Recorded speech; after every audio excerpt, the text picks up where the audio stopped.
Hello friends, कैसे हैं आप सब लोग। उम्मीद करती हूँ कि आप सब लोग घर पर होंगे, हैप्पी होंगे, हेल्दी होंगे और अपनी पढ़ाई को जारी रखे हुए होंगे। फ्रेंड्स, मैं आपकी टीचर कम दोस्त अन्नू गरसा आप सभी प्यारे प्यारे दोस्तों का स्वागत करती हूँ मेरे यूट्यूब चैनल रीड पर जीत में।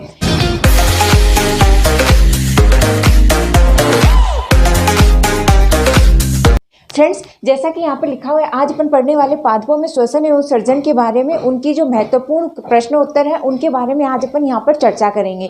फ्रेंड्स, इससे पहले इसके 2 वीडियोस और आ चुके हैं, उन 2 पार्ट्स में अपन पढ़ चुके हैं पाठों में श्वसन और पाठों में उत्सर्जन के बारे में पूरे डिटेल के साथ में। फ्रेंड्स, ये उसी का 3rd पार्ट है और आज इस पार्ट के साथ में ही अपना ये टॉपिक कंप्लीट हो जाएगा। फ्रेंड्स, इसमें आज अपन चर्चा करने वाले हैं अपने सारे जो भी इंपॉर्टेंट क्वेश्चंस हैं उनके बारे में, इसके साथ ही जो प्रीवियस ईयर्स में क्वेश्चंस आए हुए हैं उनके बारे में। फ्रेंड्स, मैं आपको बता दूं कि इस टॉपिक से प्रीवियस ईयर में वैसे तो कोई क्वेश्चन नहीं आया हुआ, ना तो 2015 वाली रीट में कोई क्वेश्चन आया था, ना 2017 वाली रीट में कोई क्वेश्चन आया था।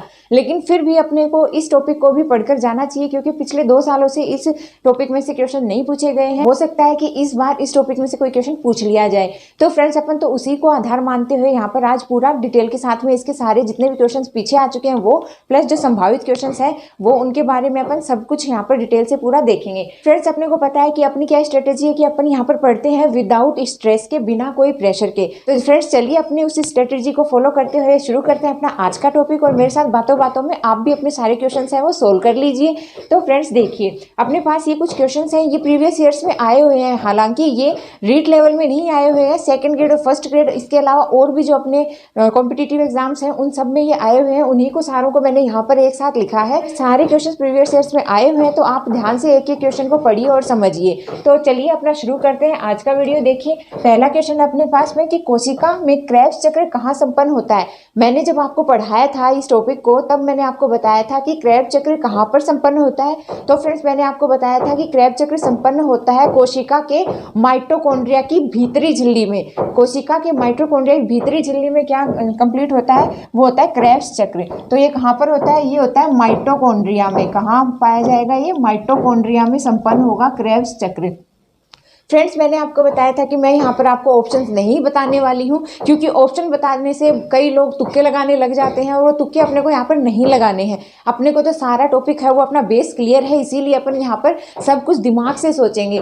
क्योंकि अगर अपन यहाँ पर ऑप्शन में आपको प्रोवाइड कराऊंगी तो उसमें बहुत ज़्यादा आपका भी टाइम वेस्ट होगा और मेरा भी होने वाला है। तो अपने को टाइम तो वेस्ट करना ही नहीं है, अपन सीधा क्या करेंगे, अपनी समझ के आधार पर अपन यहाँ पर आंसर देंगे। क्योंकि अगर अपन विदाउट ऑप्शन के आंसर दे सकते हैं मीन्स अपना जो टॉपिक है वो एकदम क्लियर है। इसीलिए यहाँ पर आपको ऑप्शन नहीं प्रोवाइड करा रही हूँ, आपको सोचने पर मजबूर कर रही हूँ कि इसका आंसर क्या होगा। तो चलिए फ्रेंड्स, अब अपन देख लेते हैं अपना इसका सेकंड क्वेश्चन। सेकंड क्वेश्चन है फ्रेंड्स, ये ग्लाइकोलाइसिस से कितने अणु शुद्ध एटीपी प्राप्त होते हैं। यहाँ पर शुद्ध एटीपी पूछा है कि कितने अणु शुद्ध एटीपी प्राप्त होते हैं। मैंने आपको बताया था कि ग्लाइकोलाइसिस है उसमें अपने को टोटल 8 एटीपी अणु प्राप्त होते हैं और जो अपनी क्रेब्स साइकिल थी उसमें अपने को टोटल 30 एटीपी अणु प्राप्त होते थे। ऐसे अगर अपन मिलाकर देखें तो टोटल अपने को 38 एटीपी अणु ऊर्जा प्राप्त होती थी अपने क्रेब्स चक्र और ग्लाइकोलाइसिस से। लेकिन शुद्ध एटीपी के बारे में पूछा है, ग्लाइकोलाइसिस से अपने को शुद्ध कितने एटीपी प्राप्त होते थे, तो ये होते थे 2। टोटल तो थे 8 और शुद्ध कितने थे, 2 एटीपी अणु प्राप्त होते थे। इंपॉर्टेंट क्वेश्चंस है फ्रेंड्स, आए हुए हैं प्रीवियस एग्जाम्स में, तो आप ध्यान में रखिएगा। नेक्स्ट है अपना जीव द्रव्य श्वसन में मुख्य क्रिया आधार होता है। जो जीव द्रव्य श्वसन होता है उसमें मुख्य क्रियाधार क्या होता है, ये भी मैंने आपको बताया था कि क्या होता है, ये होता है कार्बोहाइड्रेट। क्या होता है फ्रेंड्स, कार्बोहाइड्रेट। तो जीव द्रव्य श्वसन जो है उसमें मुख्य कार्यधार क्या होता है, वो होता है कार्बोहाइड्रेट। ओके, नेक्स्ट है अपना कोशिका की सार्वत्रिक ऊर्जा मुद्रा कहलाती है। तो सबको पता है कोशिका की सार्वत्रिक ऊर्जा मुद्रा अपन किसको कहते हैं, एटीपी को कहते हैं ना, एडिनो ट्राइफॉस्फेट। तो एटीपी को क्या कहते हैं, सार्वत्रिक ऊर्जा मुद्रा कहते हैं कोशिका की। नेक्स्ट है अपना पायरुविक अम्ल कहाँ बनता है। अपन ने पढ़ा था पायरुविक अम्ल कहाँ बनता है, उससे पहले आप थोड़ा सा सोच लीजिए, थोड़ा सा क्वेश्चन घुमाया हुआ है।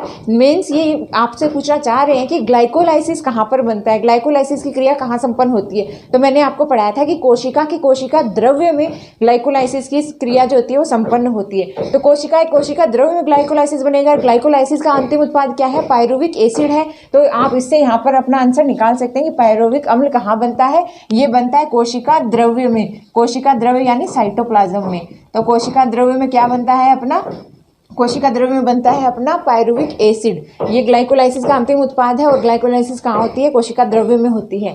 ओके, नेक्स्ट है अपना प्रोटीन एवं वसा का श्वसन गुणांक होता है। ये भी मैंने आपको बताया था कि प्रोटीन और वसा का श्वसन गुणांक कितना होता है। तो फ्रेंड्स मैंने आपको बताया था कि ये कितना होगा, ये 1 से कम होगा, 1 से कम होगा प्रोटीन एवं वसा का, जिसमें मैंने आपको बताया था कि वसा का तो होता है 0.7 से लेकर 0.75 तक, 0.7 से लेकर 0.75% तक तो होता है वसा का श्वसन गुणांक, और जो अपना प्रोटीन है उसका कितना होता है? उसका होता है 0.78 से लेकर 0.79 तक RQ होता है प्रोटीन का। तो दोनों मिलाकर क्या हुए? 1 से कम ही तो हुए ना, तो 1 से कम होते हैं प्रोटीन एवं वसा के श्वसन गुणांक RQ। ओके, नेक्स्ट है अपना रंध्रों द्वारा विनिमय होता है। अब रंध्र होते हैं अपने स्टोमेटा होते हैं, उनके द्वारा किस चीज़ का विनिमय होता है, किस चीज़ का एक्सचेंज होता है? तो सबको पता है, कॉमन सा आंसर है। किसका होता है? एक तो गैसों का होता है और दूसरा किसका होता है? दूसरा होता है जल वाष्प का। गैस एवं जल वाष्प का विनिमय होता है ना, किसके द्वारा? स्टोमेटा रंध्रों द्वारा। ओके, नेक्स्ट है अपना पादपों की उपापचय क्रिया मुख्यतः आधारित है। जो अपने प्लांट्स होते हैं उनकी मेटाबॉलिक जो रेट होती है वो किस पर आधारित होती है? तो मुख्यतः ये आधारित होती है कार्बोहाइड्रेट पर। मुख्यतः तो किस पर आधारित होती है? कार्बोहाइड्रेट पर होती है। अगर फ्रेंड्स ऑप्शन में कार्बोहाइड्रेट ना हो तो अपने को क्या लिखना है? तो अपने को लिखना है वसा, और अगर वसा भी ना हो तो अपने को लिखना है प्रोटीन। लास्ट में आएगा प्रोटीन, सबसे पहला ऑप्शन में आएगा कार्बोहाइड्रेट, सेकंड पर आएगा फैट, थर्ड आएगा प्रोटीन। ओके, तो पादपों की मुख्यतः उपापचय क्रिया जो मेटाबॉलिक रेट है वो किस पर आधारित है? वो कार्बोहाइड्रेट पर आधारित है, ध्यान रखिएगा।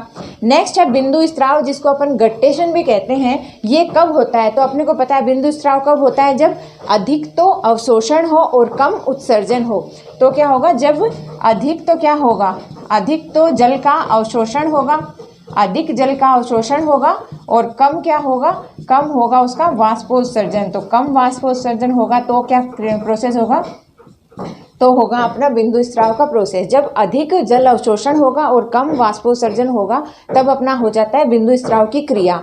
ओके फ्रेंड्स, नेक्स्ट क्वेश्चन है अपना कि ग्लाइकोलाइसिस का अंतिम उत्पाद क्या है? ये अपन ने अभी देखा था। ग्लाइकोलाइसिस का अंतिम उत्पाद क्या होता है? ग्लाइकोलाइसिस का अंतिम उत्पाद होता है पायरुविक एसिड। तो ग्लाइकोलाइसिस का अंतिम उत्पाद क्या हुआ?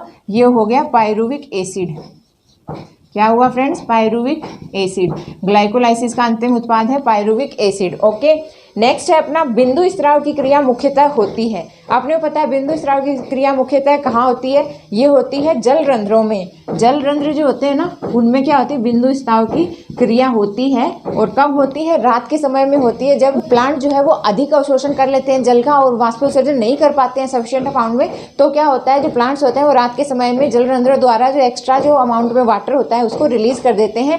रिलीज कैसे करते हैं? पत्तियों के जो कर्ण जो उनकी साइड्स होते हैं ना, उनके थ्रू, या उनका जो मेन जो उनका टिप होता है वहां से वो क्या करते हैं? अतिरिक्त जो पानी होता है, जो जल होता है, उसको बाहर निकाल देते हैं रात के समय में। तो जल रंध्रों द्वारा वो उसको बाहर निकालते हैं।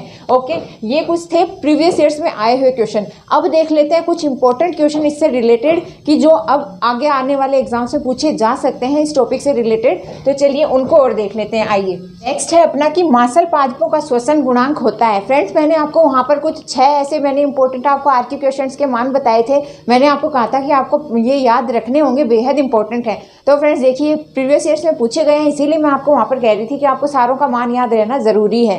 तो देखिए यहाँ पर आया मांसल पादपों का, प्रीवियस ईयर्स में पूछा गया क्वेश्चन है, मांसल पादपों का श्वसन गुणांक होता है फ्रेंड्स 0। नेक्स्ट अपना अवायवीय श्वसन का आरक्यू होता है। अवायवीय श्वसन का श्वसन गुणांक कितना होता है? तो ये भी आपको याद रखना चाहिए, ये है अनंत। कितना होगा? अनंत होगा अवायवीय श्वसन का श्वसन गुणांक।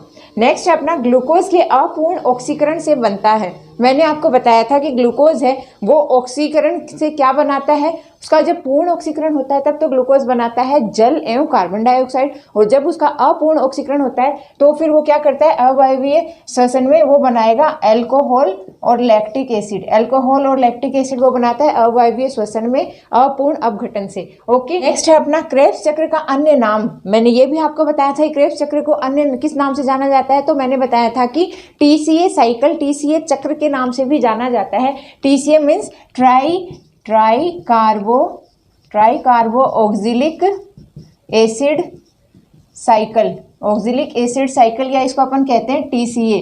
तो क्रेब्स चक्र का अन्य नाम क्या हुआ? ट्राई कार्बो ऑक्जेलिक एसिड साइकिल या फिर TCA साइकिल, ये क्रेब्स चक्र का अन्य नाम है। याद रखना फ्रेंड्स, इंपॉर्टेंट है। नेक्स्ट है ग्लाइकोसिस क्रिया कहाँ संपन्न होती है? मैंने आपको बताया था कि क्रेब्स चक्र तो होगा माइटोकॉन्ड्रिया में, तो ग्लाइकोलाइसिस कहाँ संपन्न होगी? ये होगी कोशिका के कोशिका द्रव्य में। कोशिका के कोशिका द्रव्य जिसको अपन कहते हैं साइटोप्लाज्म, तो साइटोप्लाज्म में संपन्न होती है ग्लाइकोलाइसिस की क्रिया। ओके, नेक्स्ट क्वेश्चन है अपना, कौन सी क्रिया उभयनिष्ठ क्रिया होती है? ये भी आपको मैंने बताया था कि जो ग्लाइकोलाइसिस अपनी प्रोसेस है वो कौन सी क्रिया है? वो उभयनिष्ठ क्रिया है, क्योंकि ये ऑक्सीश्वसन और अनॉक्सीश्वसन दोनों में संपन्न होती है। तो अपनी उभयनिष्ठ जो क्रिया है वो कौन सी है? वो है अपनी ग्लाइकोलाइसिस। तो ग्लाइकोलाइसिस जो अपनी क्रिया है वो कैसी है? वो अपनी उभयनिष्ठ क्रिया है, क्योंकि ये ऑक्सीश्वसन और अनॉक्सीश्वसन दोनों में संपन्न होती है। ओके, नेक्स्ट है अपना, ग्लूकोज के अवायवीय अपघटन से बनता है। मैंने आपको बताया था कि ग्लूकोज के वायवीय अपघटन से तो क्या बनता है? वो बनता है जल और कार्बन डाइऑक्साइड। और ग्लूकोज के अवायवीय अपघटन से क्या बनेगा? ये अपने मैंने आपको बताया था अल्कोहल और लैक्टिक एसिड बनता है। तो यहाँ पर अवायवीय अपघटन से क्या बनेगा? अल्कोहल और एक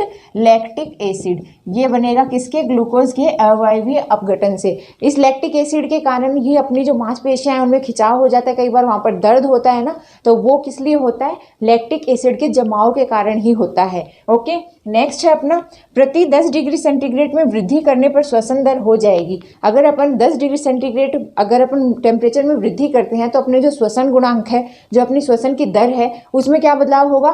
तो फ्रेंड्स वो क्या हो जाएगी? वो दुगनी हो जाएगी, डबल हो जाएगी। प्रति 10 डिग्री पर अपनी जो श्वसन दर है वो कैसी हो जाएगी? डबल हो जाएगी, दुगनी हो जाएगी। लास्ट है अपने पास में, ग्लूकोज के पूर्ण ऑक्सीकरण से बनता है। ग्लूकोज है उसके पूर्ण ऑक्सीकरण से क्या बनता है? तो अपने ग्लूकोज के पूर्ण ऑक्सीकरण से बनता है, अभी मैंने आपको बताया था कि एक तो जल बनेगा और इसके साथ ही बनेगा कार्बन डाइऑक्साइड। जल और कार्बन डाइऑक्साइड बनता है ग्लूकोज के पूर्ण ऑक्सीकरण से। ओके, ये मैंने आपके सामने कुछ इंपॉर्टेंट क्वेश्चन प्रीवियस ईयर्स में आए हैं उनको लेके, साथ ही जो अब संभावित है आगे वाले एग्जाम्स में आ सकते हैं, सारे क्वेश्चंस मैंने आपको करा दिए हैं। फ्रेंड्स, उम्मीद करती हूँ कि आपका ये टॉपिक अच्छे से क्लियर हुआ होगा और आपको इसमें अब कोई भी डाउट नहीं रहा है।